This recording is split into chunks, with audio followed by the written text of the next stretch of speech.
Welcome back, dear friends.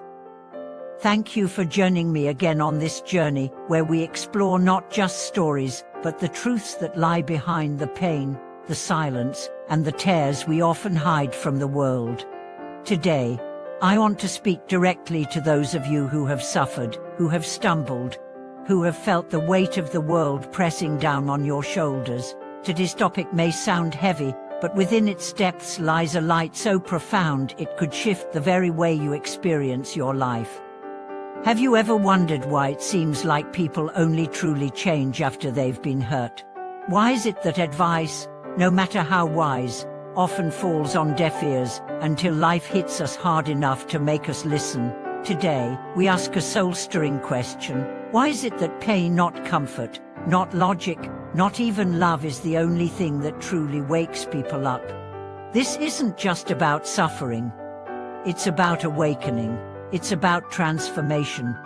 And it's about why the darkest hours of our lives may, in fact, be the doorway to our greatest clarity.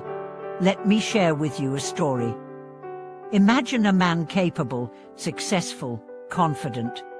He's got the job, the car, the respect, the praise. People look up to him, want to be him, but beneath the polished surface, he's drowning.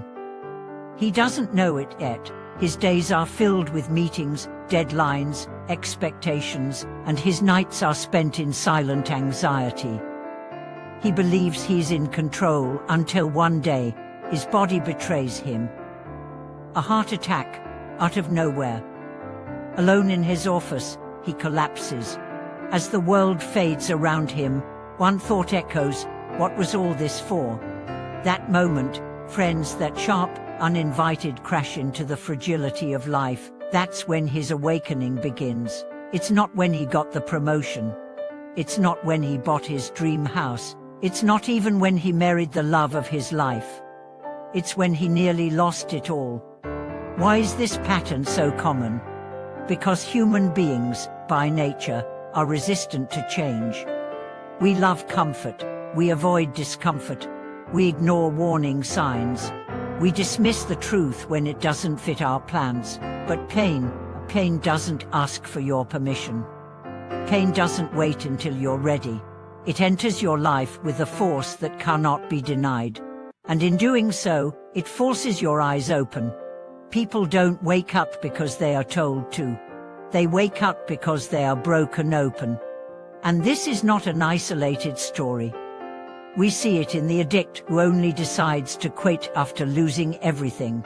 We see it in the parent who only begins to cherish their child after a near-death experience.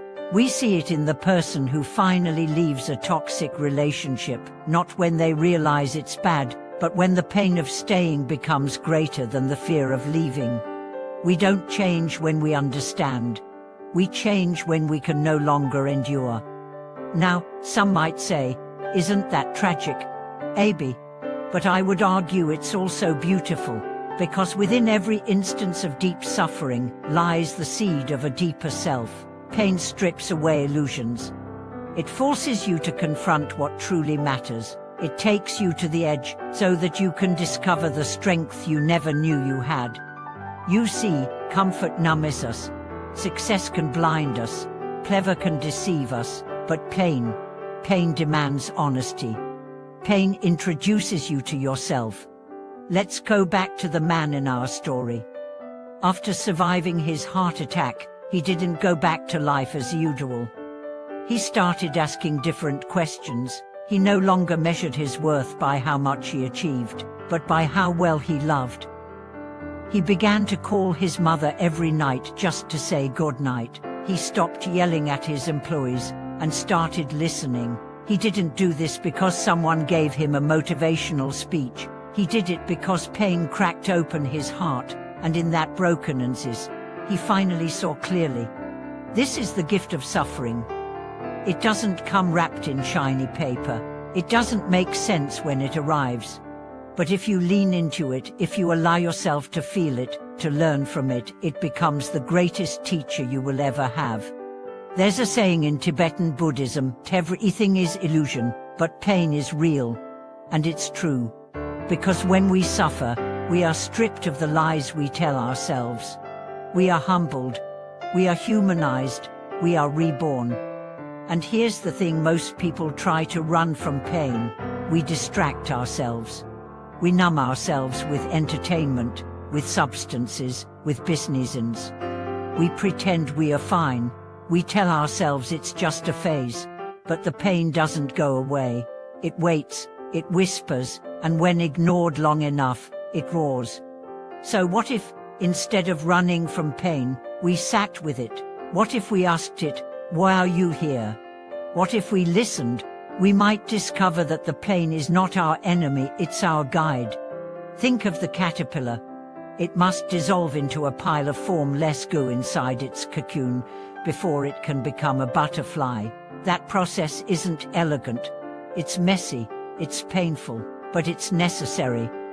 You don't get wings without first losing what you were.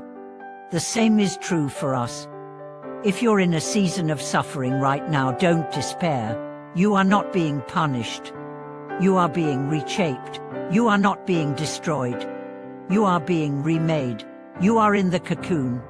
And if you allow it, this pain will give birth to your wings. Let's talk now about the kinds of pain that wake people up. There's physical pain, like illness or injury, that reminds us of our mortality. There's emotional pain, grief, heartbreak, betrayal, that reminds us of our need for connection, our vulnerability, our depth. And then there's existential pain, the aching sense that life has lost meaning, that we are adrift, that nothing we do seems to matter. This is the darkest pain, but also the most powerful catalyst for awakening. Because when you ask, "What's the point?" you begin to dismantle the false idols of your life. You stop worshipping status. You stop chasing validation. You start seeking truth. And what is the truth? The truth is that life is short. The truth is that people you love will die. The truth is that control is an illusion. And the truth is that you are here not to win, not to prove, not to impress, but to learn, to grow, to love, to awaken. Once you see that, you can never unsee it. And you begin to live differently. You begin to forgive faster, to love harder, to speak more gently, to waste less time, to chase less, to be more. You realize that the small things were always the big things.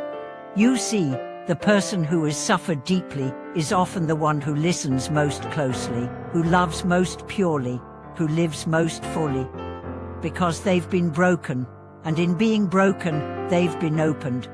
And I want to tell you, if you are in that place now, where everything hurts, where nothing makes sense, where the darkness feels endless, you are not alone, and you are not lost. You are in the middle of becoming. So breathe. Trust, keep going. Because one day, you will look back at this pain, not as a curse, but as a blessing. Not as the end, but as the beginning. The beginning of the version of you who finally woke up. Thank you for watching this video. If this message spoke to your heart, I invite you to share your story in the comments. What pain woke you up? How did you change? Your truth could be the torch someone else is searching for in their darkest night. Don't forget to like, share, and subscribe. Together, let's create a space where pain is not taboo, but a passage.